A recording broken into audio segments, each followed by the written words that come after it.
محمد رسول الله صلى الله عليه وسلم.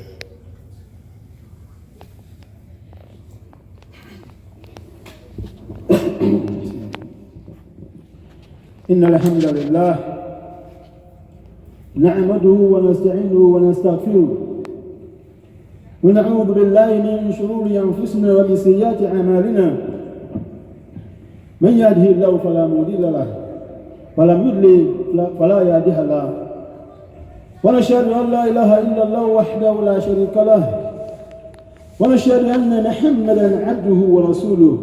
أما بعد. All praise is due to Allah. We praise Him as He should be praised. We seek refuge in Allah from the evils of ourselves and from the consequences of our action. My brothers and sisters, whomever Allah guides is guided aright, and whomever Allah calls to be astray, none can guide. We bear witness that there's nothing worthy of worship but Allah. He is alone in His dominion and He has no partner. And we bear witness that Muhammad sallallahu alayhi wa sallam is His servant and the last of His messenger. My brother and sister, I have known that today, inshallah, I'll give khutbah. And this is the only khutbah I'm going to give in this month. So I prepare a khutbah for this day that will benefit us for the Ramadan, the last part of the Ramadan, of the fasting. But something happened on Tuesday, this last Tuesday, an event. This event has caused me to move from this khutbah and do another khutbah. But inshallah, I'll try to integrate so we can benefit from that. This event is so important in the life of Muslim today that we need to hear about it and we need to seek to remove the lessons of it. Allah related to us a lot of stories in the Quran. Among these stories are stories of the prophets. And what Allah did was Allah take events, sometimes in the life of this prophet, and He told us the stories of this prophet. And Allah told us these stories so we can benefit from them, because these are the best of people that He created for their time.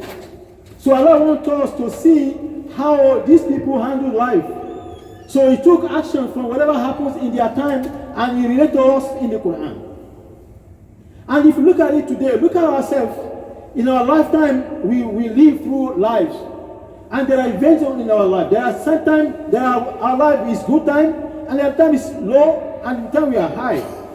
So if we have to look back at what happened to us as an event, and we see that sometimes we don't handle sometimes good, and sometimes we handle some good. But Allah relates to us these actions of the prophet that they handle very well, so we can know how to handle life, deduce lessons, and next time we always tell ourselves, next time we're going to do better, inshallah. So we have this event.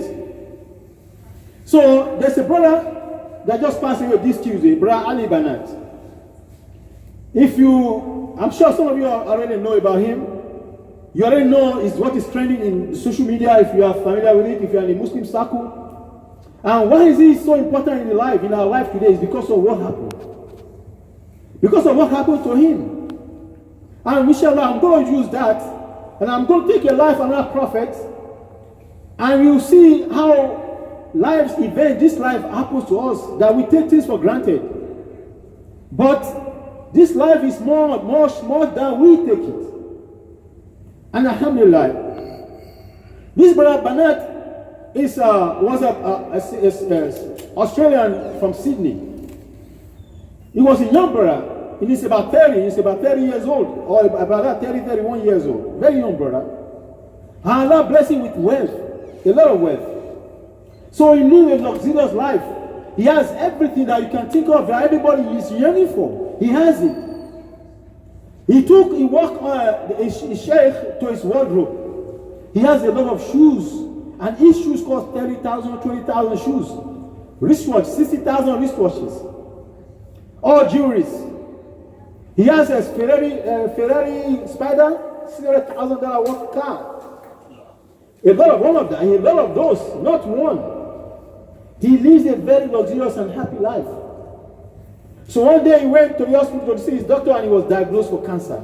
And he said, this cancer that they give him, he only has 7 months to live. Allah Akbar. 7 months. And this brother, when they asked him, how do you feel when you were told? He said, I thank Allah for this gift. He said, I thank Allah for this gift of cancer that He has given me. My brother and sister, let's look at this. What if they just told us, if we are in His shoes now, they said, you have 7 months to live, what are you going to do? So what this brother did was, he took all of his cars, all of his jewelry, all of his everything, whatever he has, his business, investment, everything, he sold everything. And he took all of this money and he went to poor countries in Africa, Togo, Burkina Faso, all of it. He built schools, masajid. He built home for about 200 widows with hospitals. Then he set up a Muslim around the world charity. And with his influence, he raised millions of dollars. He has about almost 600 orphans that he's taking care of. And after then he was living with them, he would travel to Australia, stay with them. And 7 months passed, he didn't die. Then 1 year passed, he didn't die. Then his charity started growing. He has a lot of villages that he built for poor people. He built hospitals, he built their homes for orphanage, he built elementary school for them. Then he lived on living, he keep on living, he built secondary school for them. Then he built a higher education for them. Then he went to the widows. He created a widows village, built everything they will ever need. Then he built businesses around it that will sponsor this thing should the case is no more around. So that they will not have to suffer even after his death. Then 2 years passed, he didn't die. My brothers and sisters, this brother died Tuesday. Just last Tuesday. If you haven't seen the videos of his death, I just posted it, look for it. Even at death. And there's a Sahaba that we can relate from Sa'd ibn Mu'adh, but there's no time because I want to put all I think in it. You see, when this brother died, they asked him about his life. He said, look at, Allah gave me cancer. Alhamdulillah. How do we handle our own calamity? This is a calamity in his life. This is a calamity. That's an event in his life, but it's a calamity. It's not the one that we pray for. But it's the one that said, this is the happiest moment of my life. Because Allah has called me to Himself. My brothers and sisters, this gift of cancer that He described it, make him live the life he lives. And when he was dying, he was saying, Ashhadu an la ilaha illallah, and he was saying from my heart, smiling, dying. And he reminded us of one hadith of the Prophet. This hadith was related by Aisha. Aisha said, the Prophet said, whoever loves to meet Allah, Allah will love to meet him. And whoever hate to meet Allah, Allah will hate to meet him. One Sahaba went to the Prophet and asked the Prophet, he asked the Prophet and said, when is the hour? When is the time? When the Prophet said to him, what have you prepared for that hour? It's not the hour that matters. What have you prepared for that hour? But we need to constantly ask ourselves these questions. We not all of us we have cancer. Not all of us we die of cancer. Not all of us we have opportunity to have time to give us 6 months to die. Some of us is going to be suddenly. We don't even know where, when, how. We will not know. Most of us will not know. And these brothers, look at how he handled it. He take positive out of negative. That is the positive, these 3 lessons of it that He has blessed us with His life. Allah has given us His life because there's no more wahy. There's no more wahy. We're not going to get any more revelations. But we're going to be seeing events around ourselves that we will be deducing lessons from. What do we get from this? One, this brother has taken the trials of life to a positive from the trials of life. The calamity that everybody will cry. We have a proverb that says, nobody will hear this day of the dead that will not cry. The brother will not cry. He takes the death, this news of cancer as a positive for him to come close to Allah. So what he did, he abandoned life. He made one statement. He said, I want to return to Allah without leaving anything in this dunya. I don't want to leave anything. I don't want to have anything when I go to Allah. I want to have everything for them. And that is a very important lesson. Because we spend most of our life building, accumulating everything. Even though we know we're going to leave it. We spend all of our lives accumulating something that we might not even use. It's not guaranteed that the shoes we just bought last night we're going to wear it. It's not sure. It's not guaranteed. So we spend most of our life accumulating wealth, just like he did. But Allah blessed him with, then he knows that he's going to die. And he turned his life around. So what did he do? He took his life, he goes to Allah. He walks to Allah. So if any calamity happens to us in life, and that calamities make us closer to Allah, that's a gift from Allah. That's whatever, no matter how the calamity is. Whether you have lost a child, a job, a money, a house, a brother, a dear ones, and that calamity takes you closer to Allah, that's a gift for you. And that's what we learn from the life of this brother. But if a calamity or any event in life, whether good thing or bad thing happens to you, and that takes you away from Allah, that's a punishment for you in this world by itself.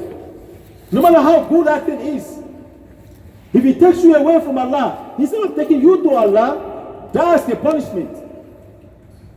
That's one. Number two, we should learn to look at the positive of everything that happens to us.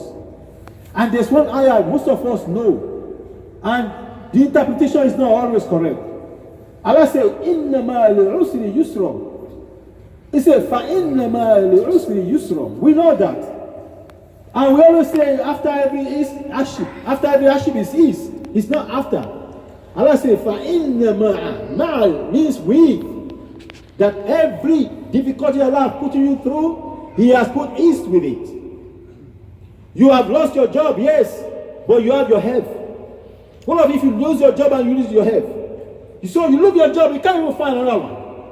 But Allah has given you life, and given you health, and surrounded you with families, and given you everything you already, you lost your job, yes, but you're still eating. Some people lost their job, they can't eat.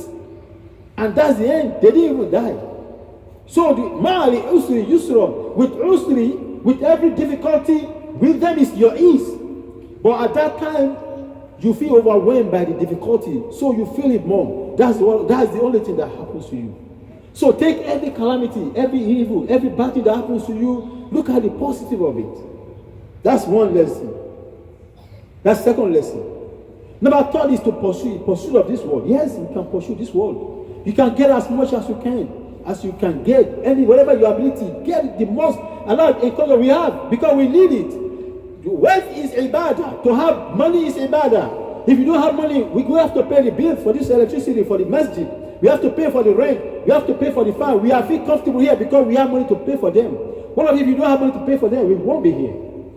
So to have money is part of ibadah. Get as much as you can in a halal way. It's good for us, but do not forget your share of the hereafter. As you pursue the life of this world, always have in your mind the consideration for your hereafter. Do not give your hereafter to get this world. That's number one. Number three. Number four. Always prepare to meet your Lord at any time. Always. Because not all of us, we have this opportunity to 3 months. 2 months, 1 month, not all of us. Maybe few of us we have it, but always prepare that what if it happen right now? What are you going to do? What if we can't get out of the masjid? It's possible. Then we might not make it out of the masjid. Allah did not guarantee us that we're going to be home. We only ask Allah to let us make it home, but it's not guaranteed. What if it's happening right now? What are you going to do? So we have to always prepare to meet Allah anytime it's happening. Number 5, if you have not done it, establish a legacy. Look at the brother died now. All of his deed he has done is sadaqatul jariyah for him. Every time all this orphan, all the schools, all the clinic, all the hospitals, everything that he has done, he left. People are still living in it. The hospital is still treating people. The school is still educating people. As long as they keep doing that, you still getting reward. And Allah, the Prophet told us that the pen will be lifted up. Somebody wants to die, the pen will be lifted. They won't write anything good, bad, anything for you. Once we die, that's it. Except what you have done. If you have done good and the goods keep accumulating, so you're not doing any more bad, you're dead, but the good will keep accumulating. So when people, that's why some people when we meet Allah, they ask Allah, when did I do all of this good deed? when they present to him his deed in this world, he will say, when did I do all of this? No, it's not when you do it, it's after you've gone. So to establish something, it can be a well in your village, it can be schools, it can be to sponsor an orphan, to sponsor somebody in the Quran, that as long as the person keeps reading the Quran, you keep getting benefit from it, even after you've done. That's that. Then I want to go back to an event in the life of a prophet. Allah related to us many prophet lives. We heard the story of Ibrahim alayhi salam when he was thrown in the fire. That's the event in his life. It's not the only thing that happened to him in his life. He lived close to 100 or more years. So that is just an event. So I want to relate one event in the life of one prophet.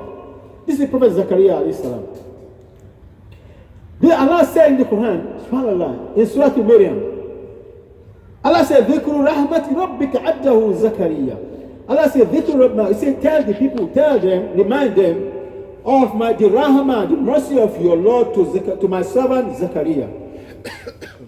Allah was telling the prophet, normally, sometimes Allah just say, Ya Ayyuhal Amanu, or it's just tell us directly. Allah was telling the prophet to tell his servant, tell my servant, tell them, your people, the story of my servant Zakaria, the mercy that I show him. إِذْنَا رَبَّهُ نِدَاهًا خَفِيًّا. He said when he went in private to call upon his Lord. So what I want to do is this. What Allah was trying to tell us, Zakaria, he said, tell us when he went in private to call upon his Lord, to make prayer, to make dua for him. So what I want to tell, I want to see, I'm sure Zakaria make a lot of dua in his lifetime. Why Allah want to say this particular dua? I want us just to think. Whenever all the stories Allah told us in the Quran, they are true stories we know. But Allah just don't tell us because He want to tell us. Because He wants us to tell us, to tell us the wisdom, the lessons of it. So Allah said this particular story, this particular dua, that Zakaria made to his Lord. And he said, when he called upon his Lord in private, what did he say? He said, call Rabbi. He said, Rabb, oh my Lord. إني وهن العظم مني واشتعل رأس شيبا ولم أكن بدعائك ربي شفيا. He said, oh my Lord, my bone is weakened, my head is full of white hair, I'm gray all over. And I have never come to you this way before, oh Allah. He said, I have never come to you filled unhappy to make dua to you. I have not come to you to make dua for you unhappy. So what he did, Allah was telling us that Zakaria came to him to make dua in private. So if you want to call Allah, what should we do? Go in, you can seclude ourselves. That's why our sister, when people said, they use the language in Nigeria, Walua, they say they enter Walua, whatever, Walua, Alua, whatever. Alua. You understand? You need to, if you want to, because I want to mention this because we are in Ramadan. And this is a month of dua. This is the month that we fast in the day. We fast in the day for the sake of Allah. We restrain from everything that Allah has made halal for us, not haram. Everything Allah has made halal for us, we restrain from them because Allah commanded us to. And every night we stand up in worship of Him. Every night we stand up worshiping Allah. Every day we eat worshiping Allah, not eating everything that is giving us benefit, to live life, to even survive life. And what are we seeking? Closeness to Him only. Closeness to Him. It's not guaranteed that because we fast, now after we fast, we finish fasting, we're going to get 100,000. We're not going to get thousands or anything. But because we want to close to Allah, we develop that taqwa so we can have closer and get closer to Him. So we come every night. I'm sure there's not all of us here. There's no other reason that we are here except for the sake of Allah. Except because we want to come and worship Him. That's it. And there's no reason that we fasting. We can hide and eat if we want to. But because we are conscious of Him all the time, because we believe He's our Lord, and He has commanded us to do so. So this is the month that we should make all the dua. The person use a beautiful statement to describe the one that doesn't make dua after every ibadah. After every ibadah. After your salah. You have to ask Allah for something if you are not arrogant. You are only Allah is organic. All of us are poor. I don't care how much billion you have. We are all poor. Only Allah is free of need. He doesn't need anything.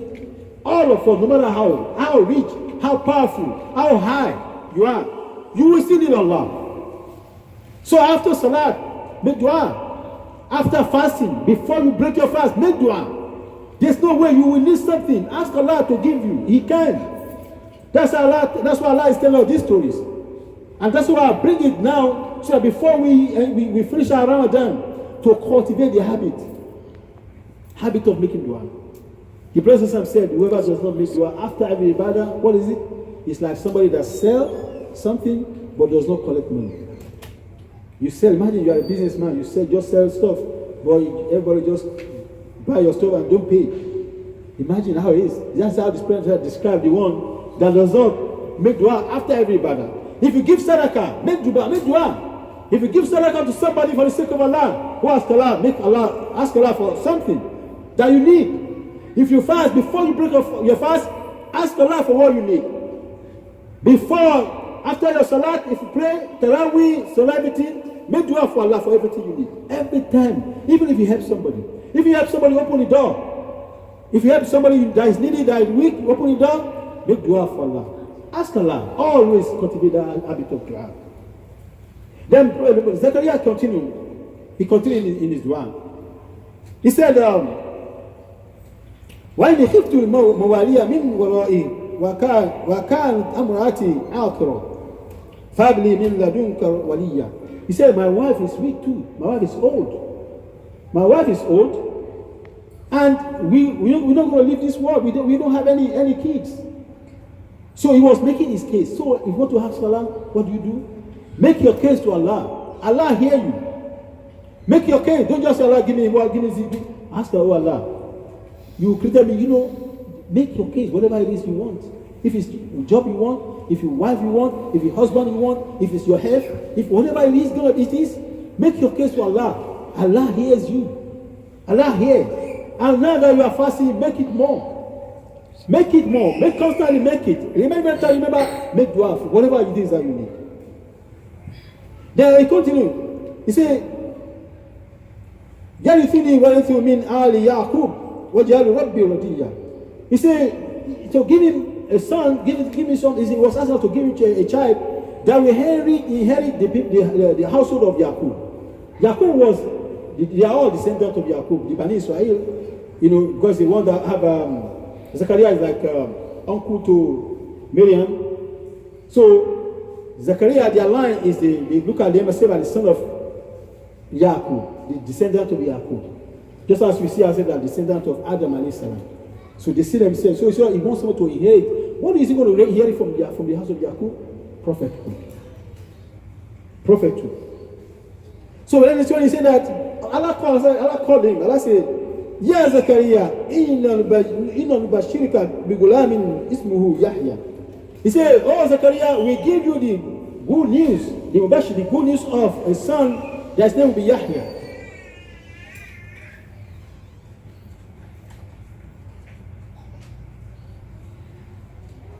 Lam naj'al lahu min qabli samiyya. This name that nobody has answered before. Nobody has ever had this name before. When Allah said that to him, what did he say? He said, oh Allah Rabbi. He said, oh Allah, you want to mock me now? That's basically what he said. I'm too old to have kids. Why would you probably say I'm going to have kids when I'm like 100 years old? I'm too old. He knows that this is impossible before he asks Allah. He knows that it's impossible for like 100 years old woman making dua for Allah to give him kid. She knows that she's too old to bear one, but she asked anyway. Then Allah surprised him, saying, "You're going to have kid." Why did Allah bring this up? So that you don't think what you're asking is impossible for Allah. Don't ever think. Because even Zechariah think it's impossible. He asked anyway. When Allah said, "Okay, I'm giving you what you ask," he said, "What do you mean? Why you want to mock me?" So Allah give us this story so that we can know that no matter what we ask, it's not impossible for him. No matter what we ask.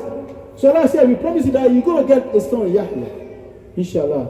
May Allah answer all our dua, accept all our ibadah in this month of Ramadan. Aqulu qawli hadha, astaghfirullah.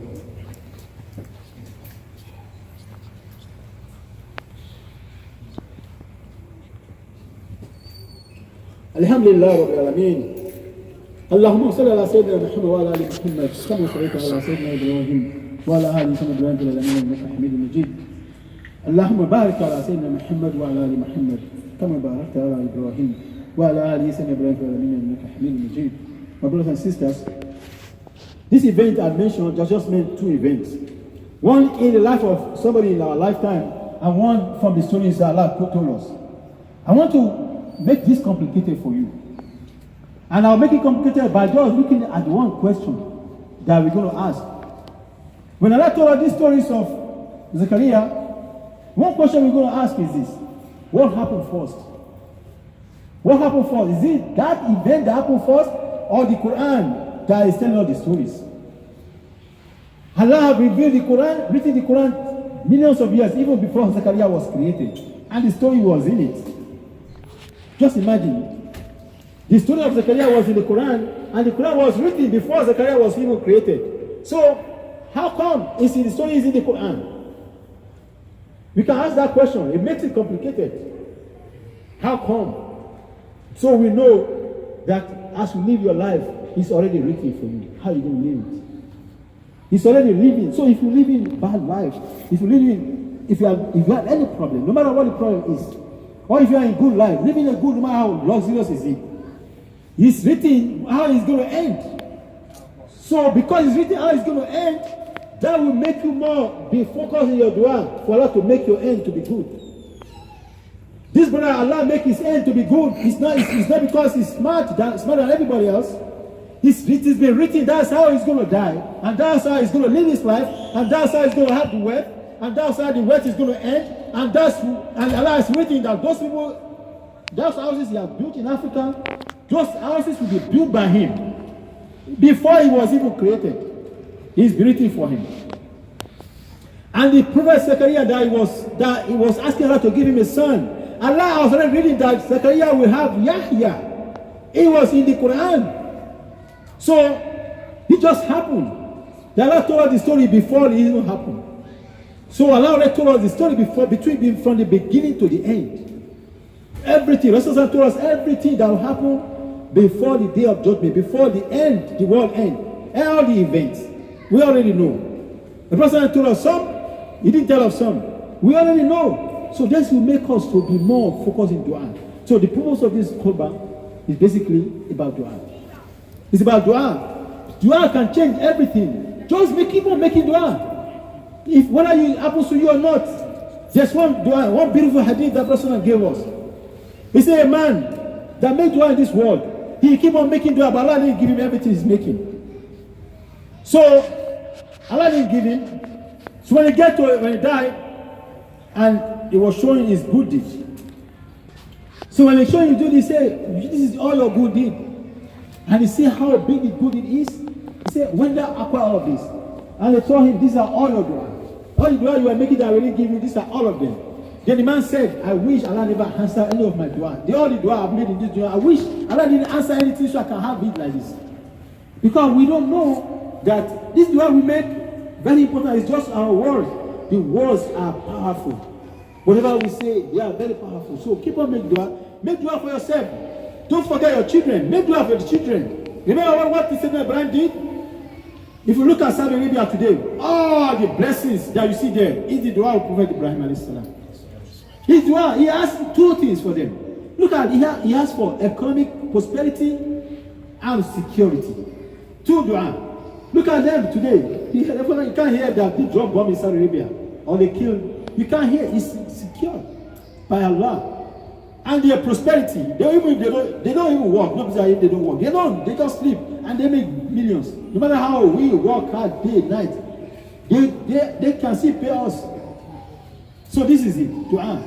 Dua is very important. So make dua for your children. Make dua for your country. We ask Allah, as we pray, as we fast to you, to help our country, Nigeria, to make our country prosper, to help our leaders there, to guide them to the right, to help the people on the right, to prosper everything that is destroyed, all the wars, everything, Allah handed for us. All these calamities, everything there, Allah help us and build the country for us because we love our country. And don't forget to always make dua for your country. And make dua for our country, America, to Allah bless this country that accommodate us. And let this country prosper more. And all the evil there, Allah, remove all the evils and let it be good and let us be comfortable in it.